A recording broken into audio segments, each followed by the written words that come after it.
L'actualité patrimoniale selon Régis Portugal. Faut-il investir sur un produit structuré en autocall? En cette période de marché chahuté, les investisseurs sont à la recherche de visibilité. Pour répondre à ce besoin, l'industrie financière a développé des fonds spécifiques en s'appuyant sur des produits dérivés.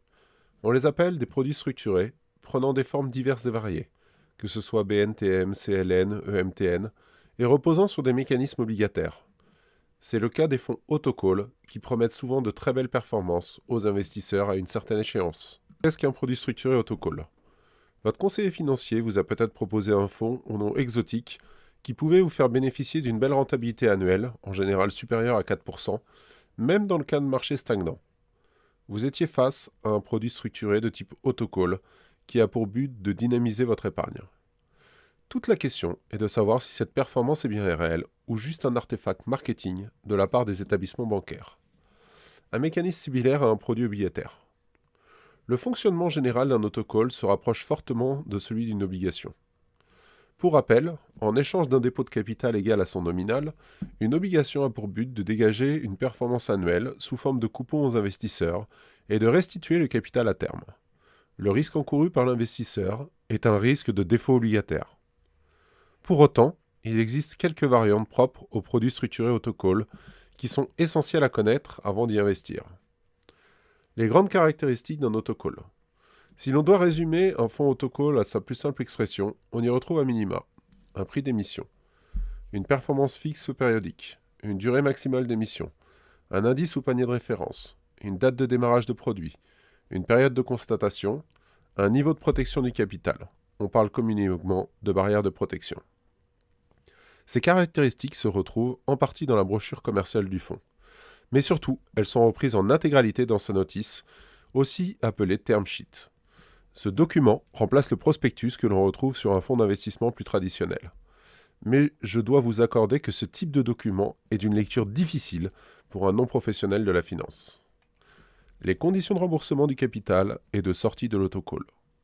La première chose que l'on doit étudier quand on est épargnant, lorsqu'on s'intéresse à un produit structuré, les conditions de remboursement de capital à terme. On parle de terme et non d'échéance, car un fonds autocall n'a pas de durée fixe de sortie. Nous allons voir les conditions de remboursement du capital et de sortie du produit sont extrêmement liées. Vous verrez par la suite que ce qu'il en est des gains réalisés. La sortie en cours de vie du produit. L'autocall tire son nom de la contraction d'un terme anglais « automatically callable », qui signifie littéralement en français « automatiquement remboursable par l'émetteur ».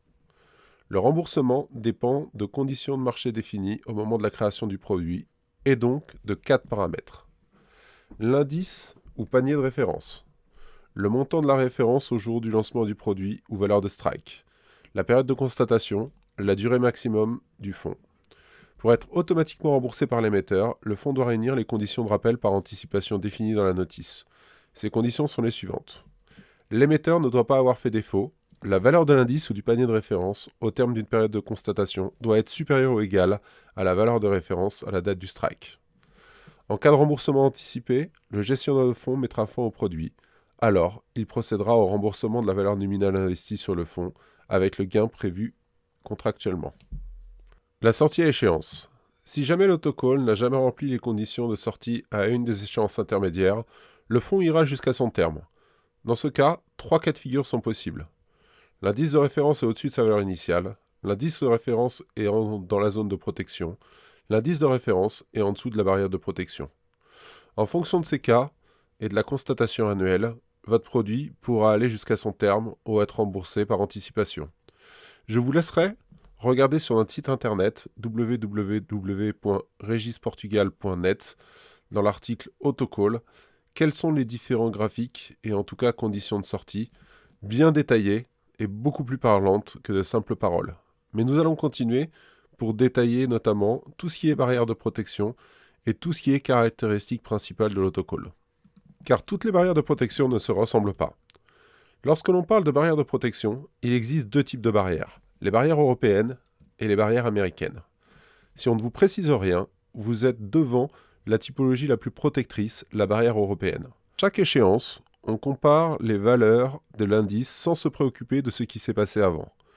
Ce n'est que dans le cas de la barrière américaine, dite barrière désactivante, qu'en cours de vie du produit, la valeur de l'indice peut être descendue en dessous de la valeur de protection de la barrière. Dans ce cas, elle devient complètement obsolète. La seule manière de récupérer son capital est de sortir au-dessus de la valeur du strike de l'indice. La barrière de protection peut être égale à 100% pour supprimer le risque de perte financière au capital lié au marché financier. On parlera de produits garantis en capital. Autre caractéristique importante, le versement des gains. En ce qui concerne le versement des gains d'un autocall, il peut se matérialiser de deux manières. Sous la forme d'un coupon détaché échéance fixe, on parle alors de produit Phoenix. Dans ce type de version de produit structuré, les gains seront versés quoi qu'il arrive à l'investisseur. Ou alors, sous la forme d'un paiement des gains à échéance du produit, on parle alors d'un produit Athena. Dans ce cas de figure, les gains ne seront versés à l'investisseur que si le produit est effectivement remboursé de manière favorable au terme. Donc, la valeur finale de la référence est supérieure ou égale à la valeur initiale. Dans tous les autres cas, au mieux, vous ne récupérerez que votre capital. Attention au paiement du coupon conditionnel.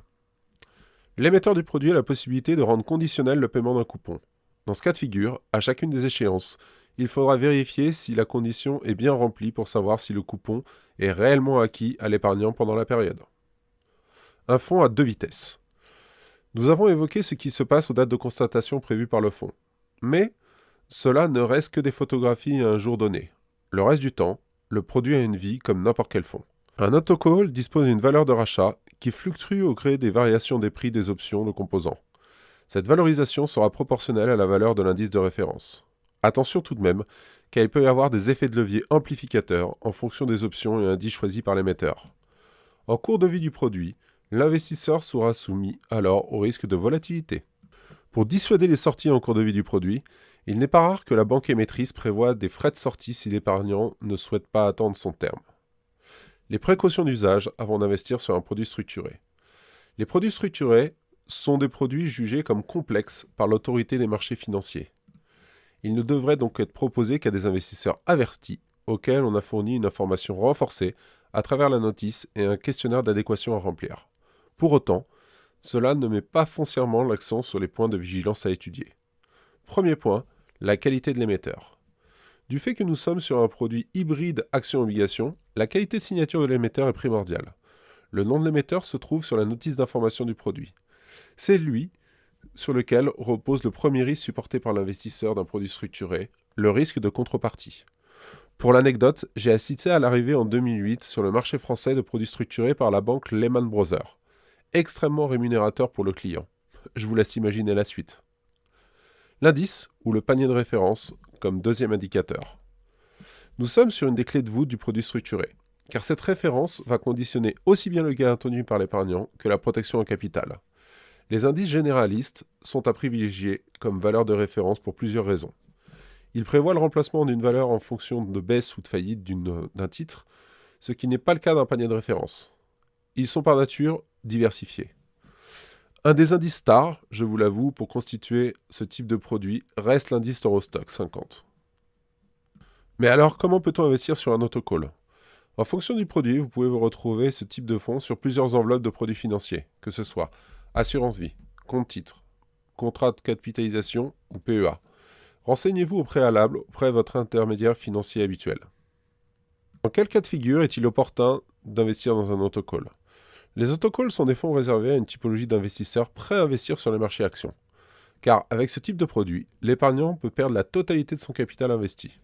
Pour autant, ces produits structurés offrent une grande visibilité en cas de marché sans tendance prononcée ou après un krach boursier. Alors, si je devais résumer les autocalls en quelques mots, un autocall est un produit financier hybride permettant de profiter des avantages offerts par les marchés obligataires, en améliorant les performances, en les indexant sur les marchés actions. Les plus. L'autocall propose un mécanisme de barrière de protection partielle ou totale au risque de perte en capital.